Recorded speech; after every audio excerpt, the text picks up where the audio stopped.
Welcome to section 1.5, where we're going to discuss combinations of functions, and the most obvious and probably the simplest of the combinations would be just adding, subtracting, multiplying, and dividing functions, and it's exactly what you would probably predict it would be. It looks a little bit, adding functions looks a little bit like distributive property, but f and g are functions and x is a variable.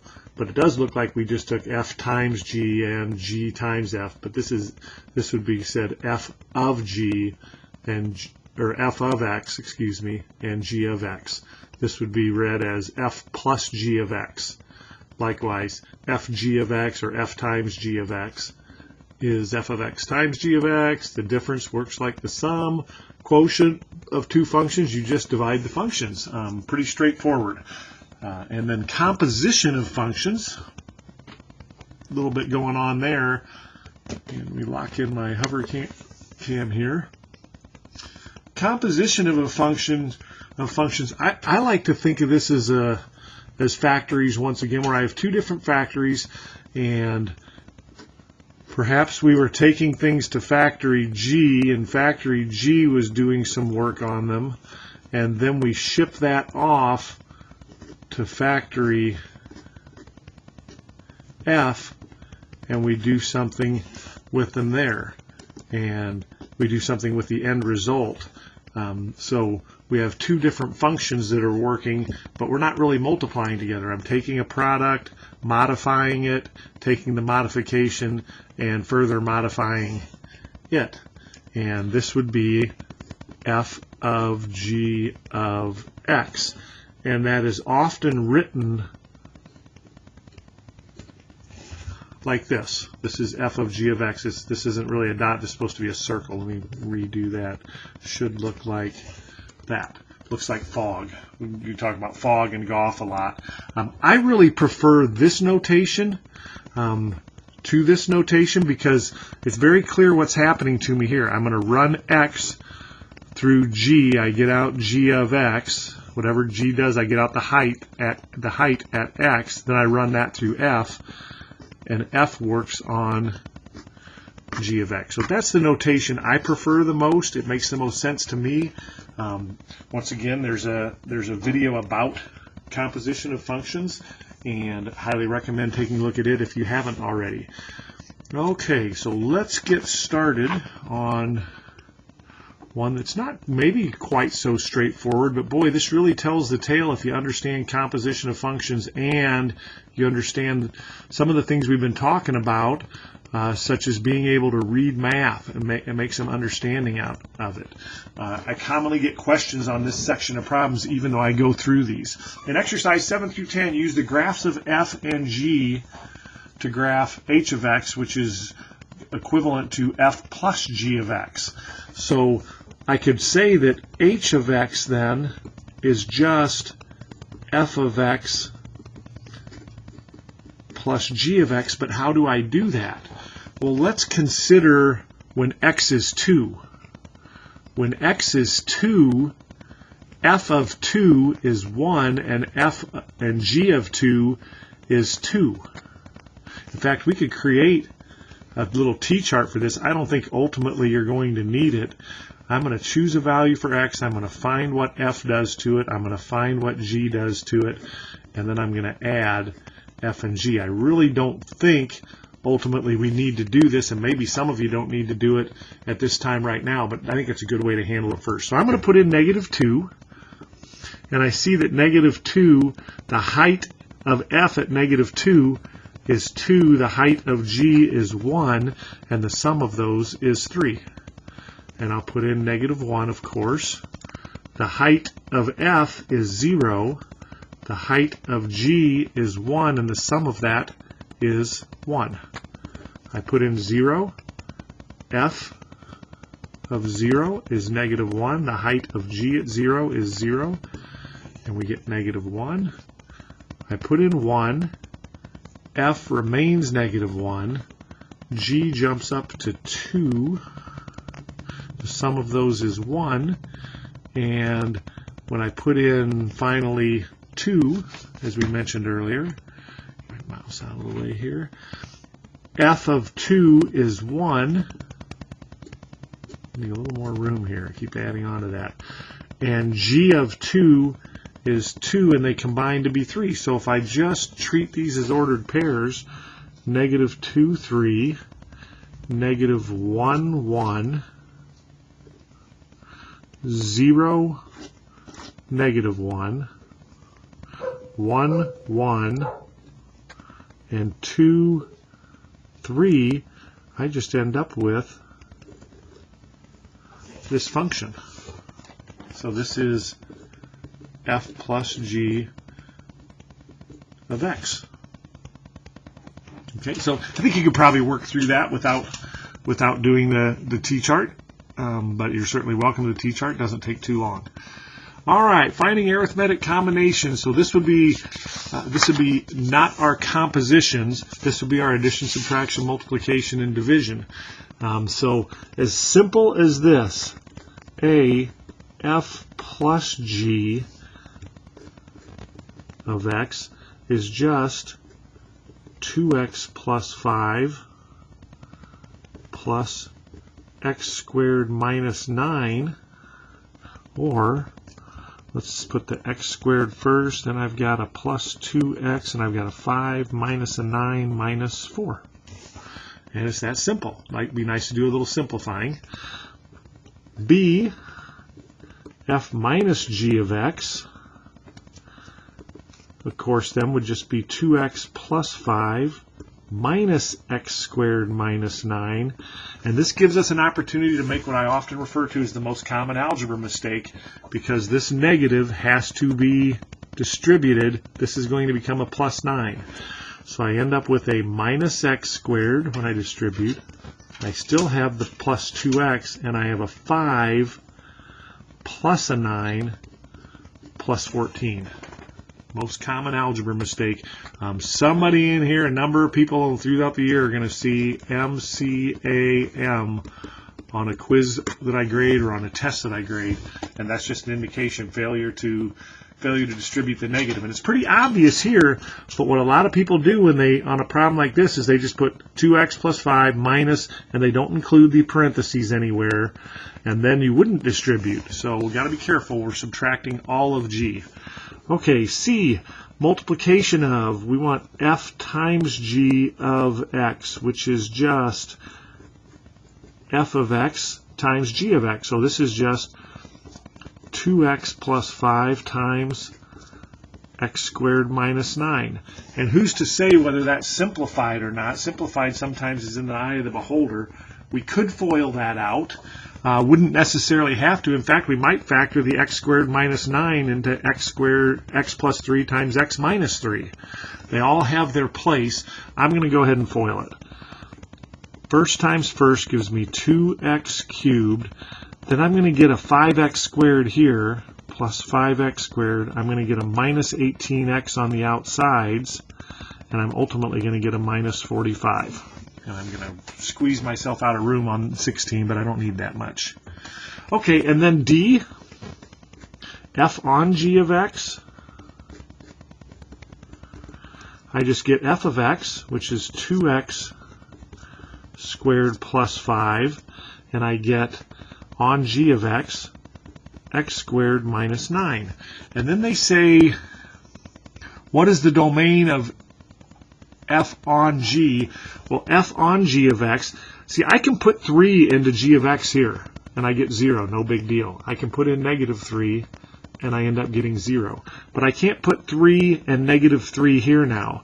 So our domain is x may not equal plus or minus 3. Okay, 16 looks a little bit uglier. In some ways it's easier, as you're going to see. So 16a, f plus g of x is just square root of x squared minus 4 plus x squared on x squared plus 1, and that's it. I guess we could try to get common denominators there, but we don't have to do that.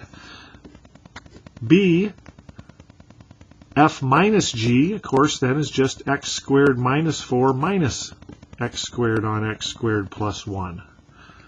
C, the product of these, of f times g, would just be x squared times square root of x squared minus 4, all on x squared plus 1 when we multiply the two functions together. And d, the quotient would be of f on g would be square root x squared minus 4 on x squared plus 1. And that one we're going to clean up a little bit. That would be equivalent to square root of x squared minus 4 times x squared plus 1 on x squared. So we get, I'm going to end up putting my domain up there. So we end up getting root x squared minus 4 times x squared plus 1 all on x squared. And we're asked for what is the domain of this. Well, domain of this, I realized right away x can't be 0, but I have potential problems. Sorry about that. X may not be 0, but I also have potential problems in this radical up here. I can't divide by 0, so x can't be 0. For this one, 2 is interesting because 2 gives us 0. Negative 2 gives us 0 in the numerator. No problem with the x squared plus 1. Between negative 2 and 2, maybe I'll go number line on here. Here's what I have. I have some interesting points. Negative 2 and 2. Those are okay, but barely. And 0, we know, is not okay. I'll put a circle around it. How about 1? May I put 1 here? I can't put 1 here because then I would have square root of a negative. Can I put 3 here? If I put in 3, I get 9 minus 4, 5. Yep, 3 and negative 3 are okay. So my domain of this is negative infinity to negative 2 including, in union with 2 to infinity including.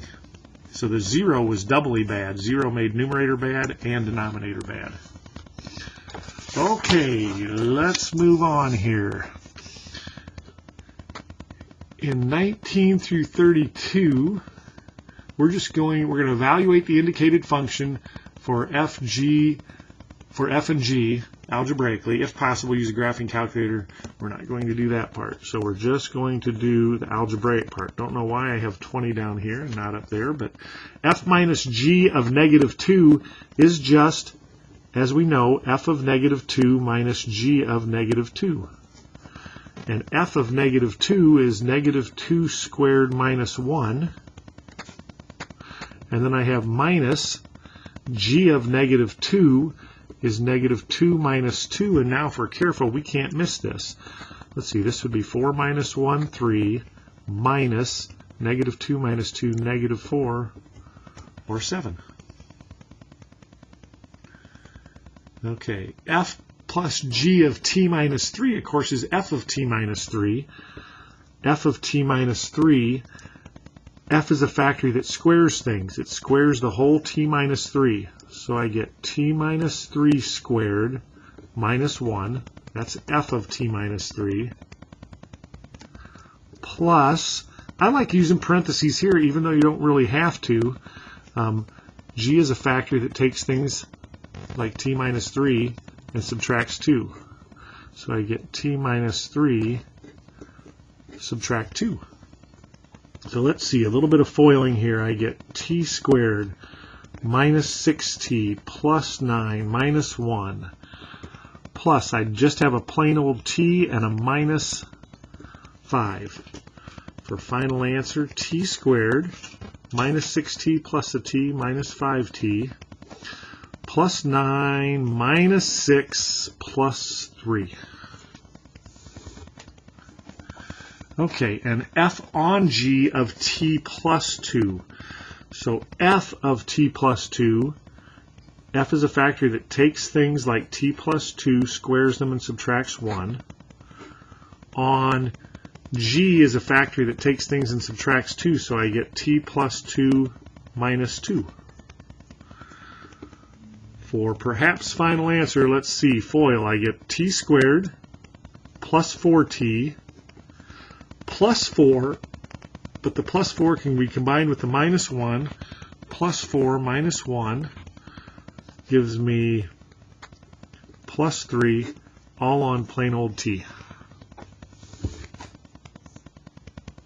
apologies there for not having that in line. But I think you can follow through what we've got with what we've got. Okay, 35. In exercise 33 through 36, use a graphing calculator to graph the functions f, g, and h in the same viewing window. And that one I want to do just because there's a feature on your calculator that I want to take a look at. So let's go into y equals and clear this. I'm going to get this a little more viewable for you here. Hopefully we can view everything. If I move this up a little bit here, I want to be able to see everything. Okay, hopefully you can see the printing up above. So for variable 1, I'm going to just enter x. So I've got x squared. I'm going to enter f. For variable 2, or y2, I'm going to use g. So that is negative 2x plus 5. And here's a new one probably for you. For this one, I could go ahead and write x squared times negative 2x plus 5 in y3. But if these were really messy, functions, I might prefer to do this. We've got a vars key. I'm going to go to vars. I'm going to go to my y vars, hit enter. And I'm going to choose y1, which is my f function. And then I'm going to multiply that by vars. You may very well use this in calculus quite a bit. Y vars, my function 2, y2. Okay, so we're supposed to use the graphing calculator to graph the functions in the same viewing window. And that's really my purpose of showing you this, was for that y vars. But we'll go ahead and zoom standard this guy. First function, parabola, as we know. Second function, line, as we know. And third function, of course, would become a cubic if we multiplied those things together. And there they all are. And there could be some discussions we make about that, or we have with those, but that's where we're at this time right now. The biggest discussion might be, take a look at the zeros of our cubic. The zeros are shared with the zeros of our other two functions. Here's f, blue, g, red, and f times g, because of course zeros would be, the zeros of one function would be the zeros of the product of the functions. Okay. Back to where we were here with my zooming. In exercise 37-40, use a graphing calculator to graph the functions f, g, and f plus g in the same viewing window. Which function contributes most to the magnitude of the sum between 0 and 2, and which function contributes most to the magnitude of the sum when x is greater than 6? So once again, right back to our calculator. If I can get the lighting right here again, one more try. It's kind of like walking a tightrope here. You got to get right in position to get the best of both worlds. Now I'm going to stay in this position right now. I'm going to go into y equals, and if you can't see it, you can trust me or just follow along with your own. This is 3. Delete this guy, and x. That's f. 3x is f. The second function, clear it out, is negative x squared divided by 10. And then for this last function, I'm to graph the sum of those, f plus g. So I'm just going to take y1 and change that to plus y2. So let's take a look. We'll keep it in zoom standard for right now. So here comes f.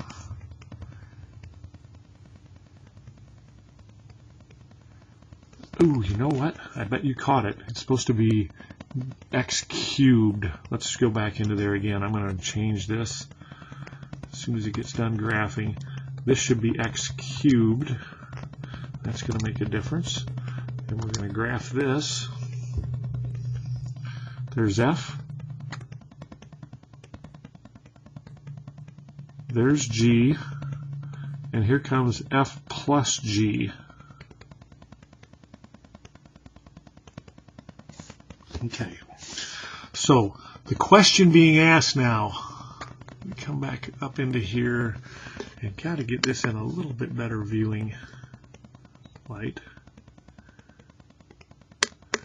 Okay, the question being asked, which function contributes most to the magnitude between 0 and 2? So I'm really only interested in looking at, say, since they're talking about 0 to 2 here and then maybe greater than 6, I might only be interested in looking like window from, say, x is 0. I guess I'll go 0 to 10. And then I'm going to try this real quickly. I'm going to go zoom fit, one of my favorites. Zoom fit is zoom 0. And we're going to get a grid from 0 to 10. There's the first function coming in.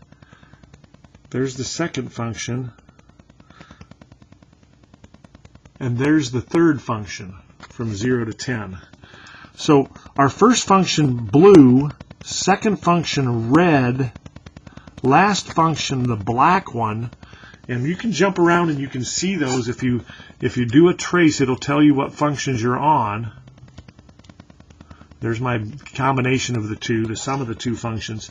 But from just 0 to 2, back over here when x is 2, we can see that the graph is really tracking closely, the sum of the two functions is really tracking closely with the first function, with 3x.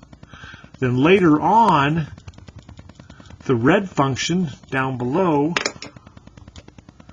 oh, try again here. Get off in color. Try that again. This will be better. I'm going to start that explanation over because now we can see the graph a little bit better. So at the beginning, the blue function is our first function, and the black function underneath it is our last function. And we see the black function tracks pretty closely to the blue function. Right now I'm between 0 and 2. And then later on, so now I'm over at 3, 4, 5. Now when I get beyond 6, we can see that the red graph seems to be influencing it more. It's tracking more along the red function beneath it. Okay. So back to just tough getting back and forth between these two. So from 0 to 2, I'll just call that part A. F contributes more to the magnitude of F plus G, and B, G contributes more when X is greater than or equal to, or greater than 6. And I could put from 0 to 2 in here. Something like that. Okay, 42. By the way, that is an awful lot like what we've referred to as sprinters, intermediate runners, distance runners. It's an awful lot like that, where when we have negative x cubed on 10 plus 3x, right out of the chute, if you think about it, when x is 0, these are both 0. When x is 1, this is already up to 3, and this is just negative 1 on 10. Barely adds to it, but by the time I get to even just 3, this is 9. When this is 3, this is 27 on 10, negative 2.7, so it's picking up. But how about by the time we get to 10? This is 30. This is negative 1,000 on 10, or negative 100. So this is going to dominate eventually, but out of the gate, 3x is in charge. So we've had that discussion. In fact, you had that discussion day 1 in class. Okay, composition of functions. Find A, f of g, find B, g of f, and then find f of g of theta. So f of g, this fog, I'm going to write that as f of g of x, which of course is equal to, come on screen, technical problems, which is f of x cubed plus 1. F of x cubed plus 1, because that's what g of x explicitly is. And f is a factory that takes things and puts them under a radical, subtracts 1, makes it a third root. So this is equal to the third root of the thing, x cubed plus 1, and then we have that subtract 1. So that is just third root of x cubed, which, nice, is just x.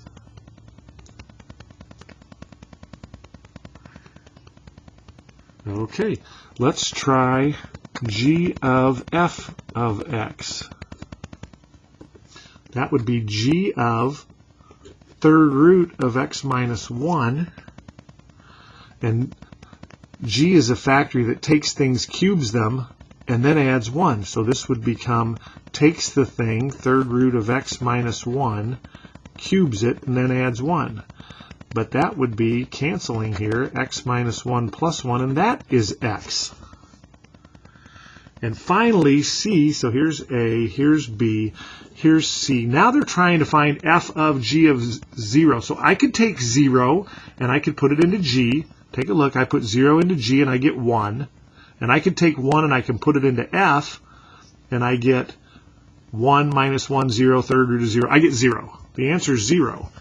But I've also already built my FOG factory. My FOG factory says if I start right here, it's f of g of x equals x. It means if I start with x and put it in there, that new composite factory is just going to turn it into x. So if I put 3 in there, I'm going to get 3. If I put a pen in there, I'm going to get a pen. If I put 0 in there, I'm going to get 0. That's the composition of functions. Now, something that happened along the way, we see that both of these ended in the same result. So right now, for what we know about composition of functions, we may be wondering if the composition of functions will always end up the same either way we go with it. Like, for instance, 7 times 5 equals 5 times 7. Well, does f of g always equal g of f? Is it commutative? Commutative. There's a word that we ought to have in our math past, and it comes from the root word commute. And you commute daily. You go to school and you go home, and the distances are the same. That's commutative property. Home to school is equal to school to home. 7 times 5 is equal to 5 times 7. Is f of g equal to g of f? Well, it is in this case. I wonder if it always is. Okay, let's take a look at 67 through 70. Great problems here. Great problem. F plus g of 3. We know that is f of 3 plus g of 3. And f of 3, here is f. F of 3 is the height of f at 3. Oh, this is just equal to 2 plus g of 3 is 1. So we get 3. Fg of 2 is f on g of 2 is f of 2. F of 2 is 0. G of 2 is 2. And we get 0. I'm going to leave 68 and 70 for you, but I'm going to jump to 69. Now, FOG of 3. This is f of g of 3. So it's saying, what is the height of g of 3? The height of g at 3 is 1. So now I have f of 1. What is the height of f at 1? It is 2. And we end up with 2. Let's see if we can track this one down without showing any work. I'm going to put 2 into f. 2 into f gives me 0. 0 in turn goes into g. G, the height at 0, is 4. So this is just 4. Okay. In exercise 71 through 78, find two functions f and g such that f of g of x equals h of x. So I want to take h, factory h, and I want to turn that. Here's what I've got. I'm going to use a little note paper here for this one.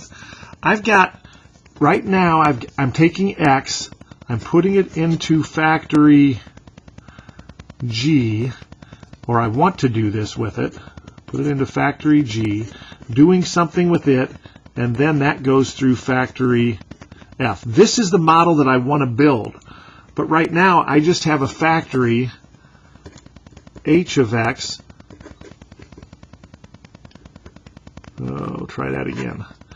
H of x that takes things and puts them right here behind 9 minus x under a root.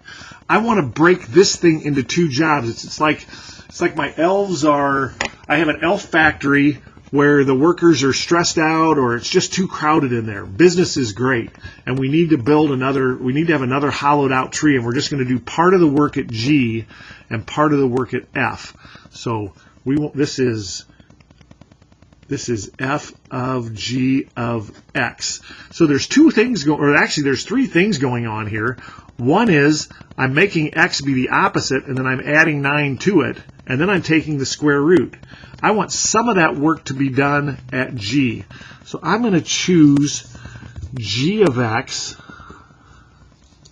to do some of the first job. Well, if I just let g of x take care of this much, what have I left for f to do after that? All f has to do is take the thing that's delivered to it and put it under a radical. Another way of doing that is I could have said g of x is just the opposite of x. I just took care of that part. What's left for f of x? Well, the opposite of x still needs 9 added to it. So I need this thing to have 9 added to it, and I need a root. This one I think is maybe the most obvious here. And 76. I got some things going on here. The first thing that happens, if we look at order of operations, I want g to handle. So I'm going to let g of x maybe be 5x plus 2. I could just have it be 5x. I could actually have it be 5x plus 2 squared. I'm gonna have it be 5x plus 2. So what's left for f to do? Well, if g is 5x plus 2, I still need to put that under here. The thing that comes in is shipped in here and it still needs to get squared, and it still needs to be under a 4. So now f of g of x is h of x. Sorry about that. There's different ways that could be written as well. As I said, I could have perhaps made g of x be 5x plus 2 squared, and then f of x would have to be what? Just 4 over x. Or I could have g of x just be 5x, and then f of x would still have to take what comes in there, what's shipped in there, add 2 to it, square it, and put it underneath 4. But I think this is maybe the most likely answer we would have. So there you have it. About 35 minutes of combination goodness. Here is your assignment. If I can get that up a little bit higher here. Here's your assignment. Let me know if I can help you with anything.